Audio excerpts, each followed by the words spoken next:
escucha bien? ¿Sí? Perfecto, bien. Vamos a empezar con este tema que desde mi punto de vista es súper interesante. Desgraciadamente 15 minutos no nos van a alcanzar. Yo creo que nos podemos quedar todo un día sin problema hablando de esto. Pero encaminando un poquito la plática allá hacia lo que nos toca, pues antes que nada quisiera yo mandar un saludo a doctor, que hace unas cuantas semanas se nos fue, ¿no? Un grande del comportamiento aquí en México, que yo creo que para aquellos que iniciamos en este camino, en su momento pues fue una inspiración escucharlo, ¿no? Hablar. Y precisamente el doctor Heiblum nos decía, recientemente, pero desde hace ya bastante tiempo nos venía diciendo, ¿no? Humanizar a las mascotas les genera ansiedad, ¿no? Y con esto un montón de problemas. Pero díganme, loco, pero muchas veces no le hicimos caso, o hasta el momento quizá no nos ha caído muy bien en la cabeza qué significa esto. Y para meterlos un poquito en contexto les voy a contar una historia, la historia de Duque. Duque es un pastor alemán, bueno, fue un pastor alemán que llegó a nuestra familia hace 20 años más o menos. Cachorrito, que fue para la familia un perro y nada más, ¿no? Quizás un poco triste, pero fue la realidad. Fue el perro que vivía en el patio, ¿no? Que era alimentado con sobras de comida.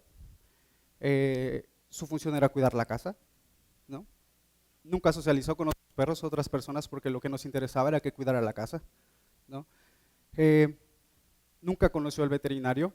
La única vez que el veterinario supo de su existencia fue cuando Duque estaba ya en sus últimos días y después de una situación bastante complicada en la cual pues ya no se paraba, tenía úlceras por decúbito, se orinaba y se defecaba donde estaba en la misma situación, ya no comía, ¿no?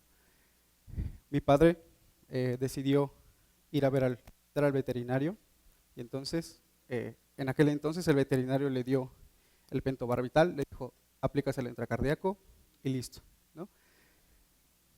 Y así pasó y desgraciadamente les diría que Duque al final de sus días pasó sin pena ni gloria, pero analizándolo bien quizá pasó con muchas penas y efectivamente sin nada de gloria, ¿no? Porque para nuestra familia, como si fuese un mueble, a los pocos meses fue reemplazado por Hani, ¿no? Hani, un schnauzer gigante que llegó con nosotros, tenía 2 mesecitos, pesaba casi 8 kilos, era un oso, ¿no? Negro, la novedad para nosotros. Y Hani tuvo una particularidad dentro de la familia,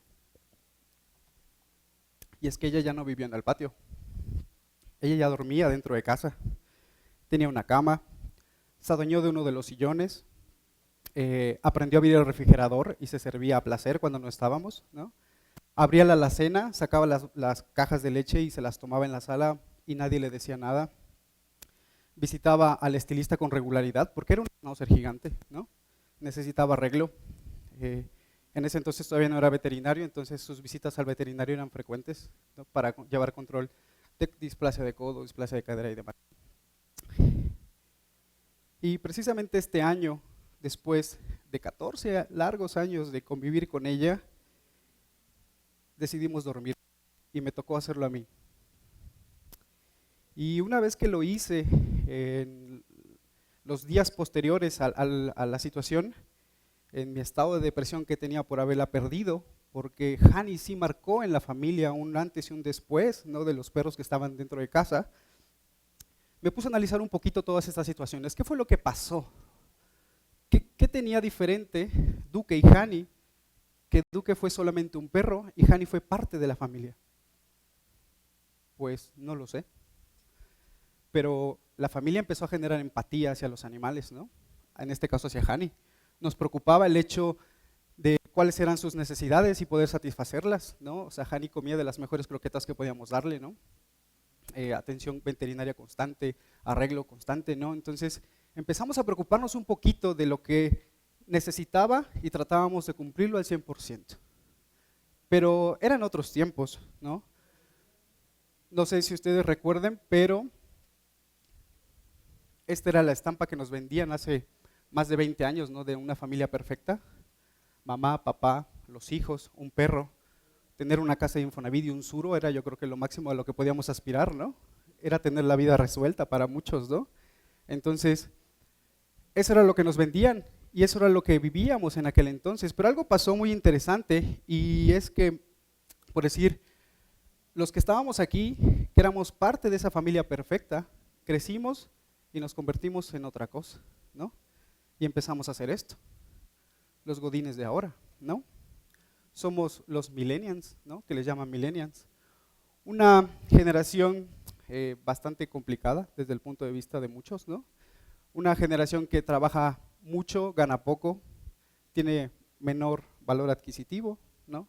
A lo más que quizá podemos acceder es a vivir con nuestros padres a los 35, 40 años hasta que se choquen y nos corran, ¿no? O rentar una casa, ¿no? Un coche está lejísimos. Y bueno, una generación también en la cual, donde la mayoría de nuestro entorno social está en la parte del trabajo, ¿no? Porque llegas a casa y es dormir para el día siguiente seguir las mismas actividades, ¿no? Y entonces en este tipo de generación en la que nos desarrollamos nosotros, empezamos a tener, quizá por el mismo estilo de vida, varias alteraciones, ¿no? Conductuales que llegamos a presentar bien interesantes. No por nada somos la generación con más alto índice de estrés laboral, depresiones, suicidios y un montón de cosas, ¿no? Y pasó algo bien interesante porque en medio de nuestra miseria empezaron a aparecer un montón de artículos que nos empezaban a decir cuáles eran las bondades de los perros, ¿no? Y dijimos, perfecto, porque tener un perro para una generación en la cual no le gustan tanto los compromisos, está ideal. Porque un perro significa quererlo, no necesita nada de compromiso, ya está, lo único que necesita es que lo quieran.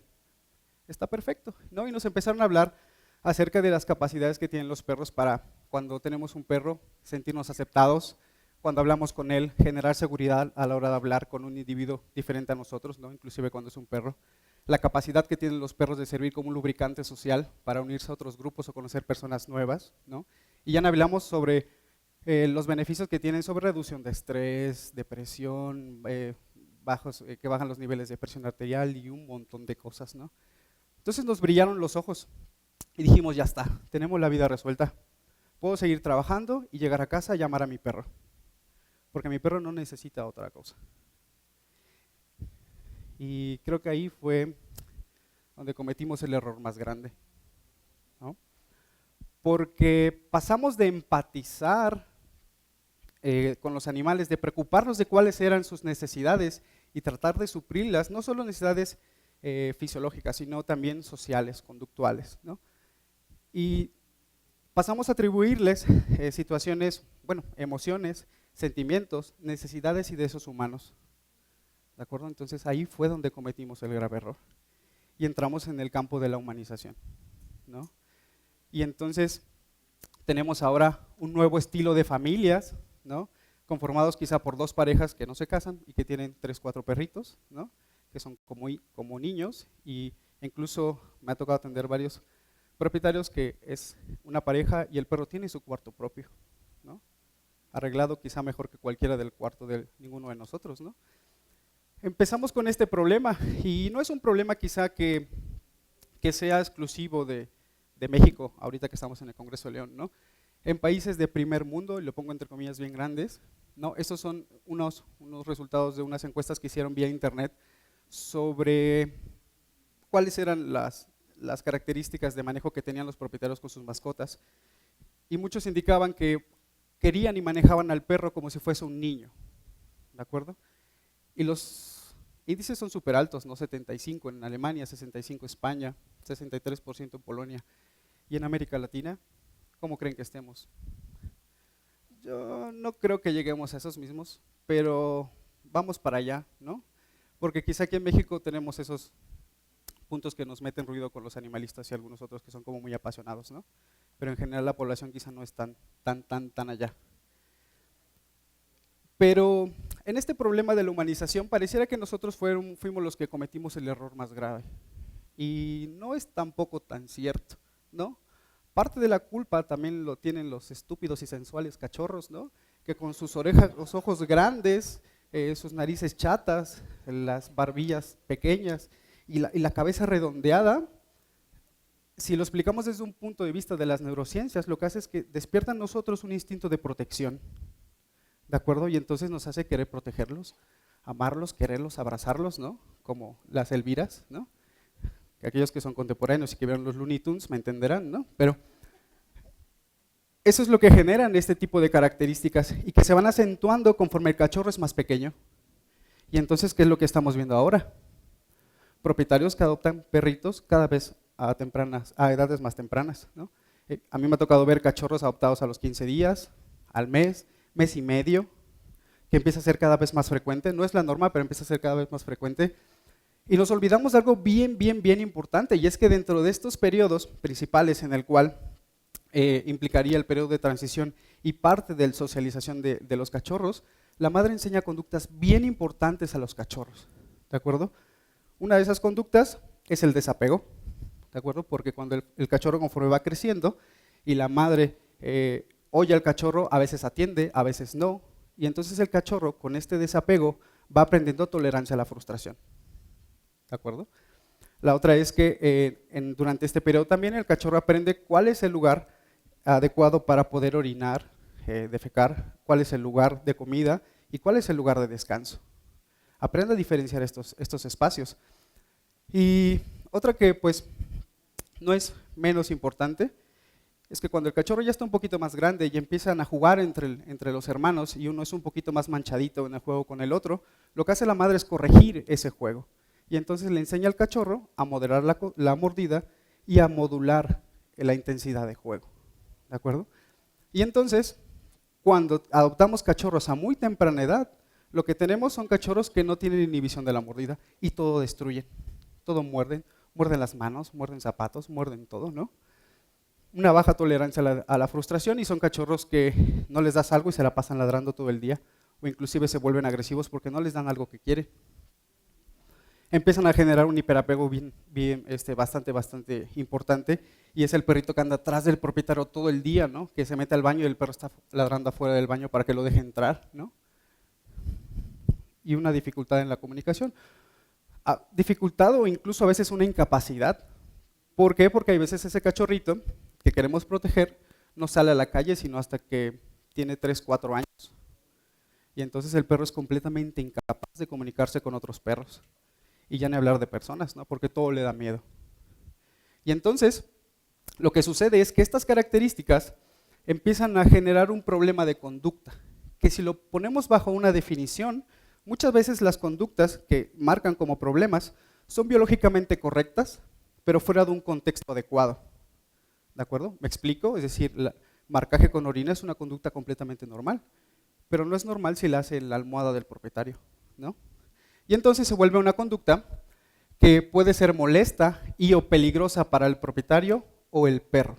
Y aquí la parte más importante es molesta y o peligrosa para el propietario. ¿Por qué? Porque si una conducta no es molesta o peligrosa para el propietario, no es un problema. Y el perro puede vivir con ese problema toda la vida, ¿no? ¿Hasta cuándo? Hasta cuando afecta a la familia. ¿Sale? Y entonces tenemos a los propietarios de un montón de estudios de varias partes del mundo quejándose de que sus cachorros tienen problemas de destrucción. Todo muerden, todo destruyen, ¿no? Agresividad en muchas ocasiones, cuando es la incapacidad de comunicarse con otros perros. No son capaces de leer o incluso de dar a entender qué es lo que quieren cuando quieren socializar con otro perro. Y tenemos el ejemplo del clásico pitbull, cachorro de 4 o 6 meses, que es una bestia, ¿no? Que ya pesa 15 kilos. Y llega y se presenta con un perrito caniche, ¿no? Y se lo pasa a traer porque viene corriendo, ¿no? Y empieza a generar problemas. Eliminación inadecuada, el propietario que llega y empieza a ver todo orinado y empieza a tener problemas mayoritarios, ¿no? Ladridos es otro de los problemas. Y si somos un poquito inteligentes y metemos todo esto dentro de un solo mezclador, nos daría un delicioso cóctel de ansiedad por separación. Lo mismo que nos decía el doctor Heiblum, ¿no? Que regularmente va a terminar en esto, ¿no? En el mejor de los casos, convirtiéndonos así en el primer país de América Latina con la mayor cantidad de perros en situación de calle, ¿no? O no, en el peor de los casos terminará un perro que vive en la azotea o en el patio, o siendo maltratado a cada vez que llega a casa porque el propietario se choca de llegar a casa y ver la mesa o el comedor que todavía le debe a Coppel, ¿no? Destrozado, ¿no? Entonces, yo les invito a reflexionar un poquito acerca de este problema porque es una bomba de tiempo que tenemos en las manos, ¿de acuerdo? Y que si nosotros como veterinarios no ponemos nuestro granito de arena, vamos a generar un problema bastante severo. Muchas gracias.